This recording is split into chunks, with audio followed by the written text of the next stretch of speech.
Sellel aastal sai täpselt 20 aastat täis Keilas elamisest. Et ühtepidi nagu ei ole väga pikk aeg, aga teistpidi päris pikk aeg.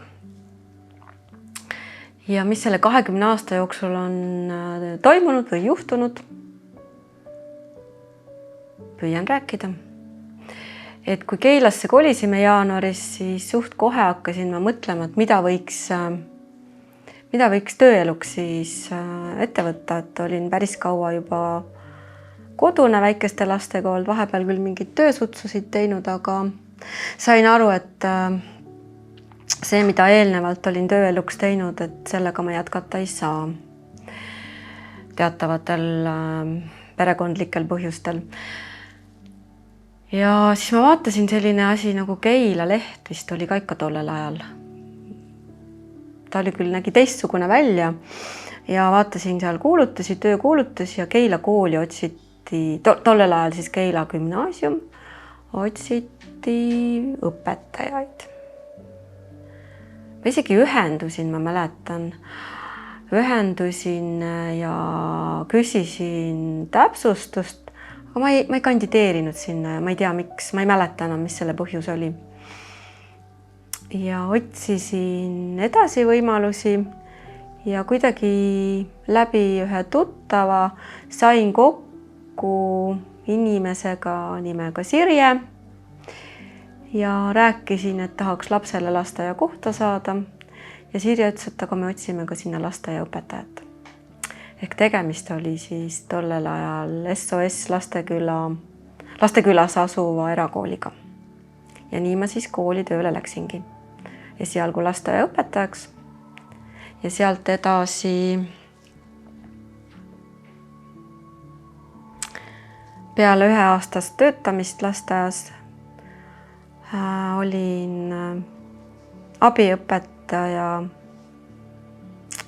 2 poisile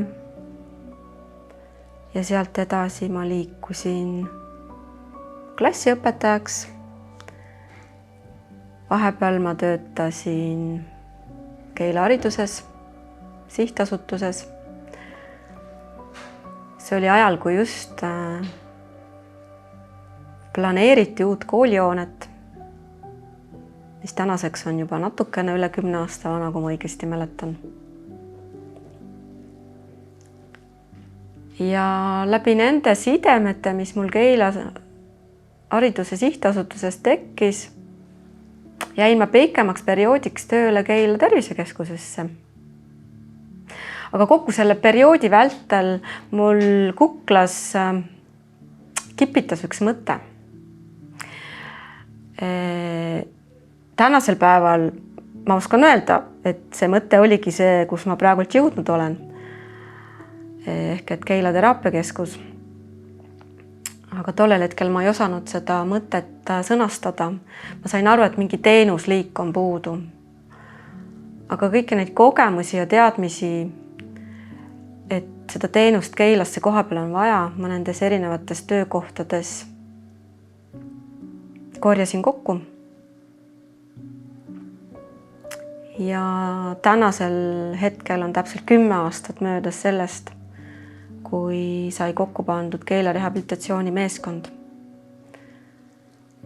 Et 10 aastat kogusin kogemusi ja teadmisi ja 10 aastat on juba tegutsetud ja nii see 20 aastat kokku on tulnud.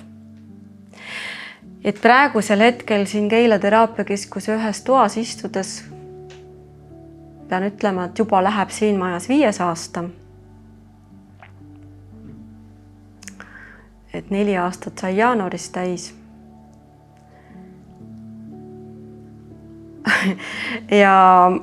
Ja mõtteid ainult tuleb juurde ja vajadus paraku kasvab, et juba tundub, et see maja hakkab väikseks jääma sellele teenusele. Et lisaks Keilale me toimetame ju nende teenustega ka Lääne-Harju vallas, täpsemalt Paldiski linnas. Vahepeal aitasime ühte sõbralikku valda rehabilitatsiooniteenuste käivitamisel. Nimelt Türi valda. Et see oli ka 4-aastane periood ja väga huvitav kogemus. Tänaseks päevaks töötab seal teenus juba iseseisvalt.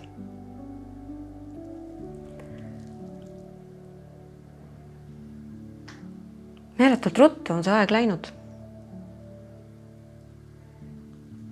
Ühtepidi on tunne, nagu alles oleks alustanud. Teistpidi on ju nii palju veel tegemata, et eks me liigu siis järgmises 10. Tänulik olen ma selles majas olles nendele kohtumistele ja kokkusaamistele kolleegide ja klientidega, et tänu nendele me ju aru saamegi, mida tuleb paremini teha, mida tuleb juurde teha teenuste näol, ma mõtlen. Olen tänulik kohalikule omavalitsusele ja naaberomavalitsustele, et need ideed, mis meil ja mõtted, mis on tekkinud, et väga paljud neist on teoks saanud. Et meie mõtete ja ettepanekutega arvestatakse ja et nendest kasvab midagi uut välja.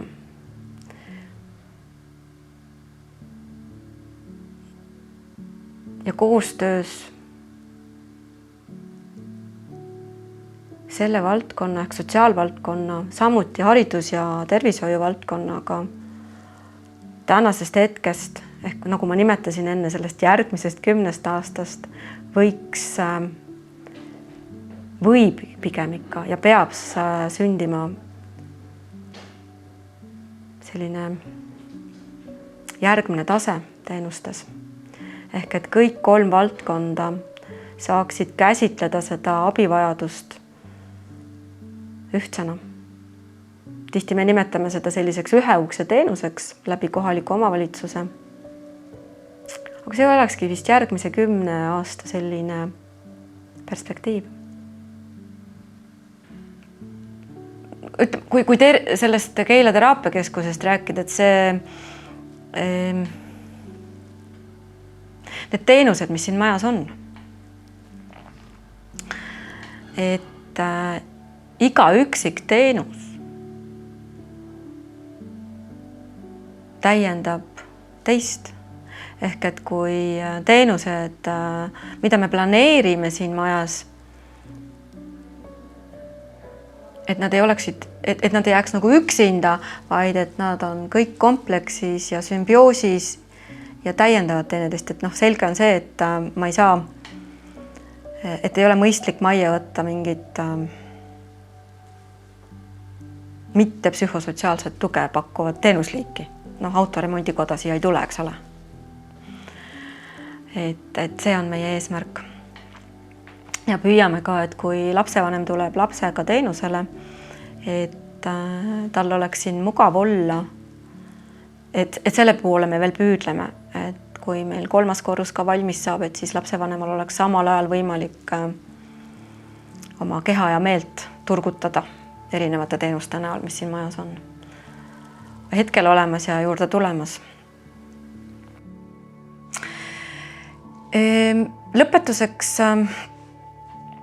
Lõpetuseks soovin ma öelda, et inimesed ärge kartke abi küsida. Et kui minu käest on küsitud, et millal on õige aeg abi küsida, siis ma vastan kohe.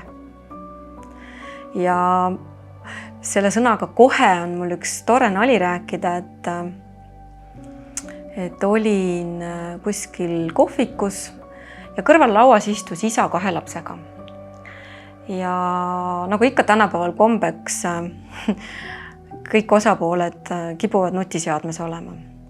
Ja isa midagi seal nutiseadmes sehkendas ja laps küsis, üks tütardest küsis midagi isa käest ja isa vastas kohe. Ja siis see tütarlaps ütles talle ilusasti, issi, kohe on siis, kui lõpeb.